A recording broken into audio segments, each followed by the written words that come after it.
On est chez nous, dans notre communauté. En tout cas, franchement, je vous suis très reconnaissant. Et nous devons continuer comme ça. Une communauté de gens intelligents. Une communauté de patriotes. Et à chaque fois, lorsque je suis vos points de vue, vos interventions, avec souci de voir notre pays fonctionner normalement, je me dis, nous sommes nombreux, ceux qui comprennent en tout cas la nécessité de voir l'évolution de notre pays. Voilà la raison de la communauté. Je vous remercie, à cœur ouvert. Parce que vous savez que c'est ici, je le dis chaque jour, en tout cas pas ailleurs, d'abord ici. Chez vous d'abord. Actuellement dans la ville-province de Kinshasa, des chaleurs comme vous ne pouvez pas imaginer. 37, 38, 39 degrés. Des très fortes chaleurs. La journée comme la nuit. On comprend le changement climatique. Mais dit jamais vu parce que nous sommes dans la transition de la saison de pluie à la saison sèche. Mais comment? On comprend clairement qu'il y a des perturbations. Mais le pire, c'est le manque d'un bon accompagnement par la SNEL. Le courant pratiquement absent. Mais dans ces conditions, mais les gens vont tomber malades. La SNEL expose les gens. Dans ces conditions, je pense que le seul remède aurait été la permanence de l'électricité. Mais malheureusement, cela n'est pas le cas. Et c'est le contraire, on constate une indifférence terrible. Il n'y a pas de courant, il n'y a pas d'électricité. Petit conseil de ma part, chers frères et sœurs, prenons beaucoup d'eau. Prenons beaucoup d'eau. Mais le malheur, c'est que lorsqu'il fait très chaud, la journée, la nuit, il fait très chaud, vous ne savez pas dormir, mais on est exposé à plusieurs maladies. Et c'est un danger pour la nation. Mais apparemment, comme si la question n'est pas prise en compte par nos institutions, hélas, qui ne fonctionnent pas, qui n'existent pas. Parce qu'elles sont suspendues. C'est très sérieux aujourd'hui à Kinshasa, la chaleur. Nous allons parler aujourd'hui, on revient sur les conditions qui bloquent la sortie du gouvernement. Et les conditions qui bloquent également l'élection du bureau définitif à l'Assemblée nationale. Nous avons parlé hier, mais vous aurez l'impression que nous revenons trop sur ça. Parce que sans ça, on ne saura pas parler d'autres institutions. On ne verra pas le pays avancer. Nous sommes suspendus aujourd'hui. Mais nous voulons commencer par la situation de la Chine. Un des membres de notre communauté m'a appelé pour me dire, mais Pascal, il faut le dire, en Chine aujourd'hui, tout Congolais possédant le passeport, bien entendu, vous ne saurez pas être en Chine si vous êtes Congolais sans avoir le passeport. Vous ne saurez pas retirer l'argent lorsqu'on vous envoie l'argent à travers Western Union. Mais c'est quoi ça? Oui, notre passeport n'est pas considéré là-bas. Si vous voulez retirer l'argent, vous devez alors, en tout cas, créer une relation avec un citoyen d'un autre pays. Et comme ça, lui peut retirer l'argent à votre nom. Non, à son nom, et puis vous irez retirer maintenant près de lui. Pourquoi? Simplement parce que avec notre passeport, vous ne saurez pas retirer l'argent. Et il me dit, c'est un problème qu'on a posé au président de la République lorsqu'il était dernièrement en Chine. Et il avait répondu qu'il allait échanger avec les institutions chinoises, mais il constate jusqu'à ce jour que cette question n'a pas encore trouvé de solution. Et il est venu vers la communauté, notre communauté Pro-Info, à travers l'émission Lecture Politique que nous avons maintenant. Si on peut intervenir pour que le chef de l'État nous suive. Et c'est comme ça que nous avons tenu informés ou parler de cette question. À ce jour, selon notre membre de la communauté, en Chine, un Congolais possédant son passeport ne sait pas retirer l'argent à Western Union. Il faut alors chercher autre personne, autre citoyen d'une autre nationalité pour qu'elle le fasse pour vous. Le retard quant à la sortie du gouvernement, voici les raisons. La première raison, c'est que la liste d'abord de l'UDPS qui a été envoyée, le président a bien voulu lui-même checker nom par nom. N'oublions pas que c'est sa famille politique. Même si il est président de la République, même si il s'est présenté en indépendant, même si plusieurs autres partis politiques l'agglutinent, l'accompagnent pour l'atteinte des objectifs, mais personne ne peut oublier que son parti politique, c'est l'UDPS. De mon point de vue, c'est avec raison, parce qu'il connaît un à un de l'UDPS, il devra veiller sur qui doit occuper quel poste.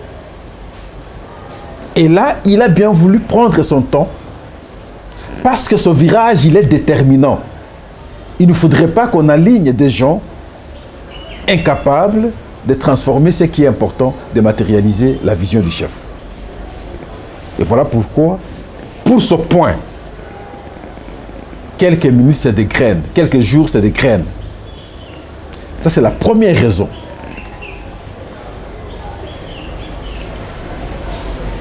La deuxième raison, c'est la question de certaines autorités de l'Union sacrée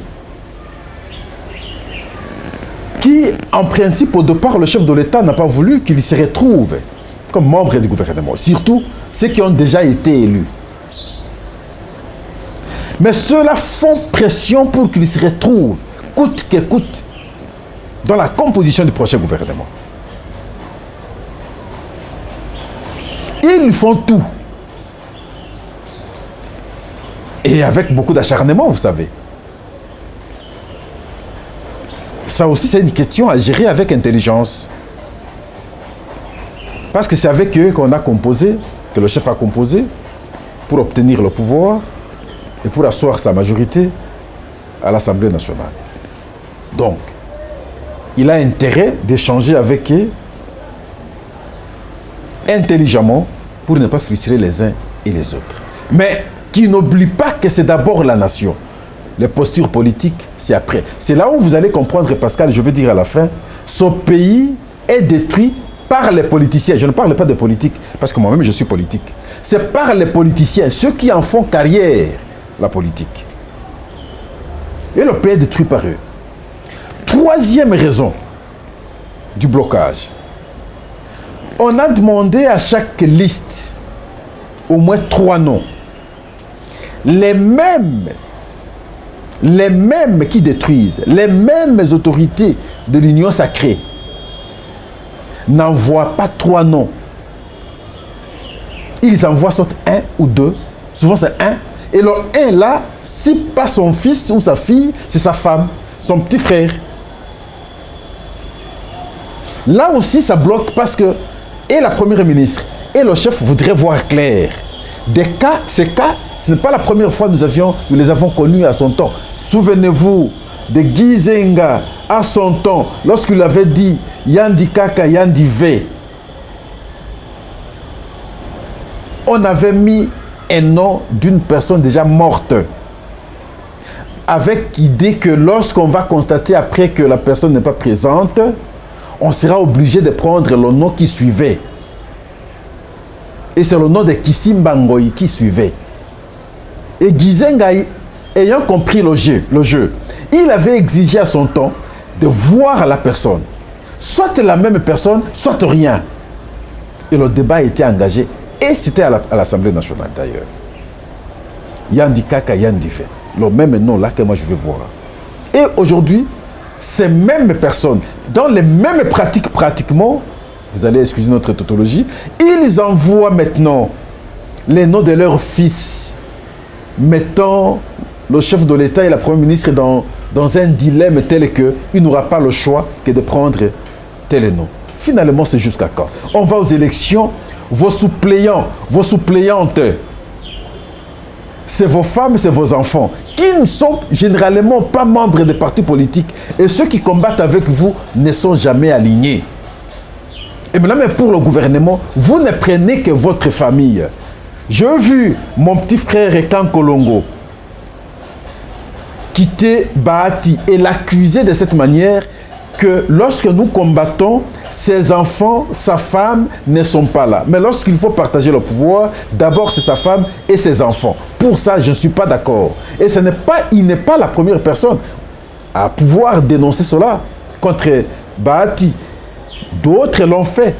N'oubliez pas Christian Mukendi l'a fait aussi. Voilà le genre d'homme que nous avons au pays. D'abord, c'est mon enfant. D'abord, c'est mon fils, ma fille, ma femme. D'abord, les autres après.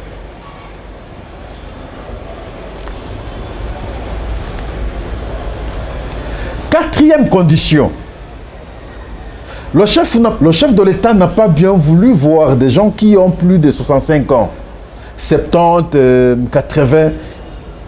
On a dû estimer qu'ils ont déjà beaucoup servi, qu'on laisse comme à la génération montante. Mais c'est ce que les jeunes réclament depuis longtemps. Voilà, ces gens aussi font vraiment une sérieuse pression pour qu'ils fassent partie du gouvernement. La raison toujours, ce sont eux qui se sont battus aussi pour que le chef arrache le deuxième mandat. De prétextes comme ça.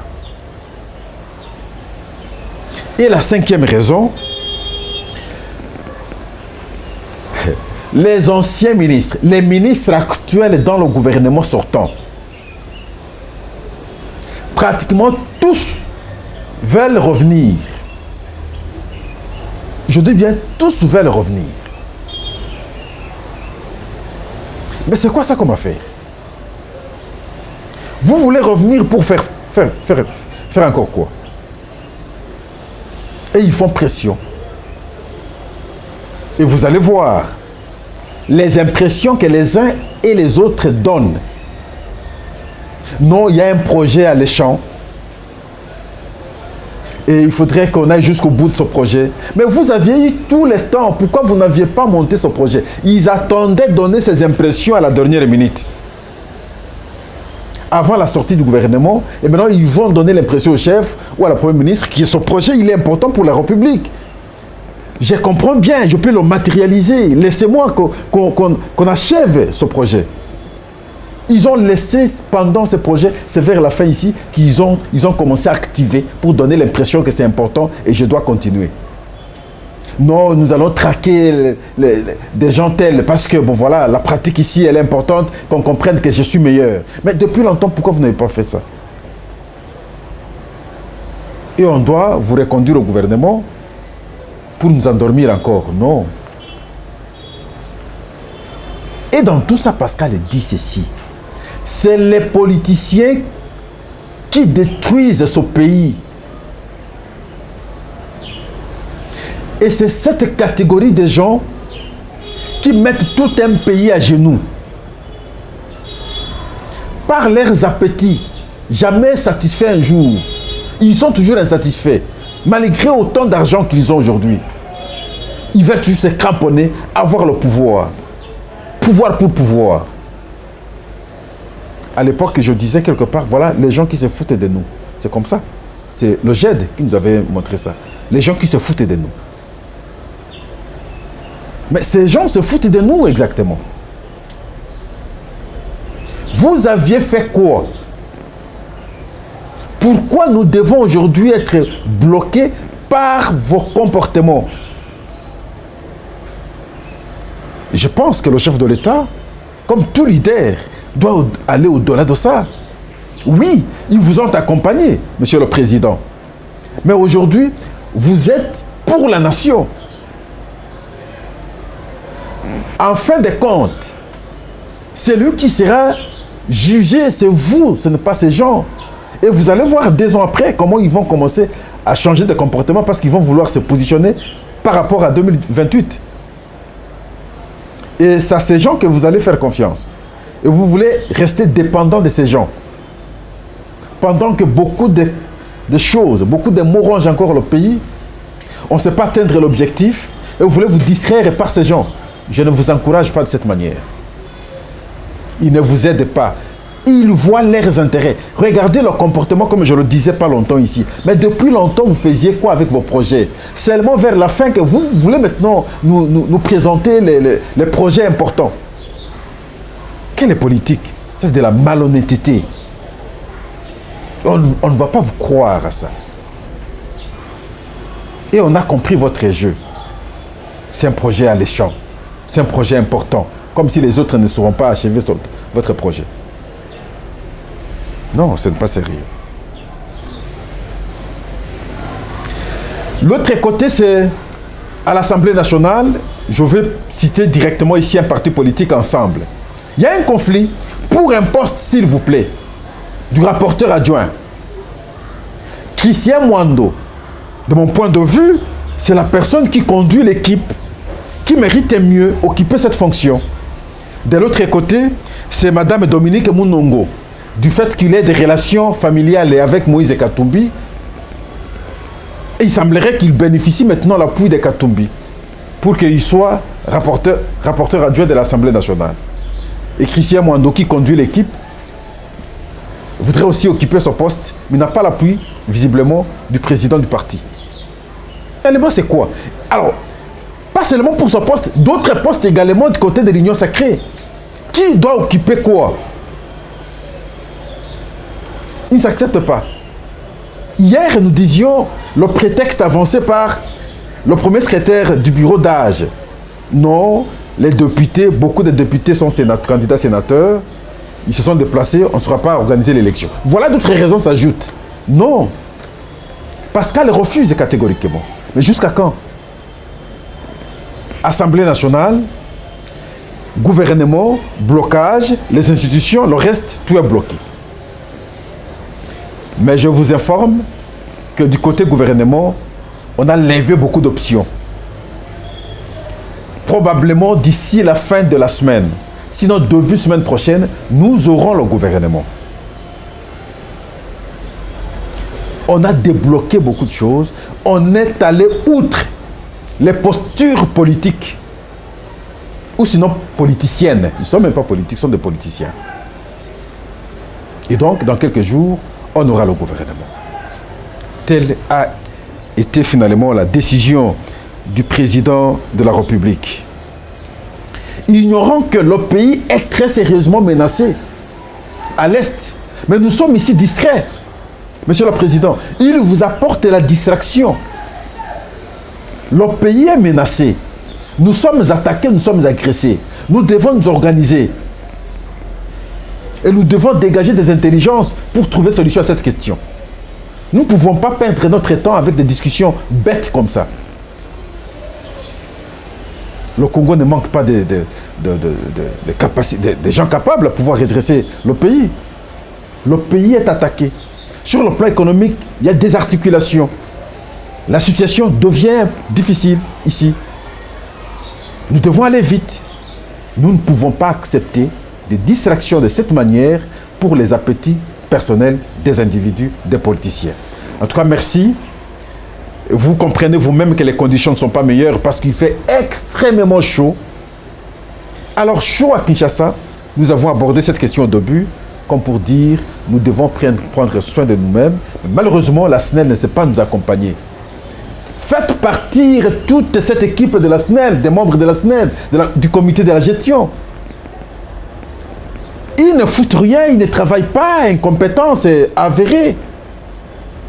Les conditions deviennent encore très difficiles dans un pays où la vie économique est difficile. Mais si vous nous privez aussi l'électricité, mais ça devient encore très compliqué.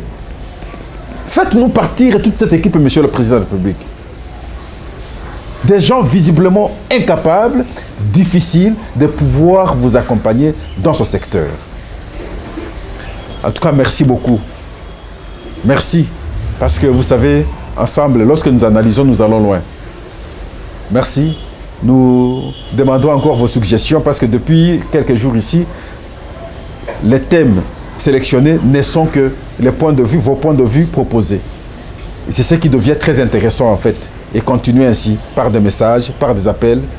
Et nous allons continuer à échanger pour que nous soyons encore plus nombreux, nous rendons notre communauté plus active. Allez, au coin, la cloche est là, cliquez, soyons encore plus nombreux, partageons le lien parce que c'est ici notre communauté. Merci, à demain.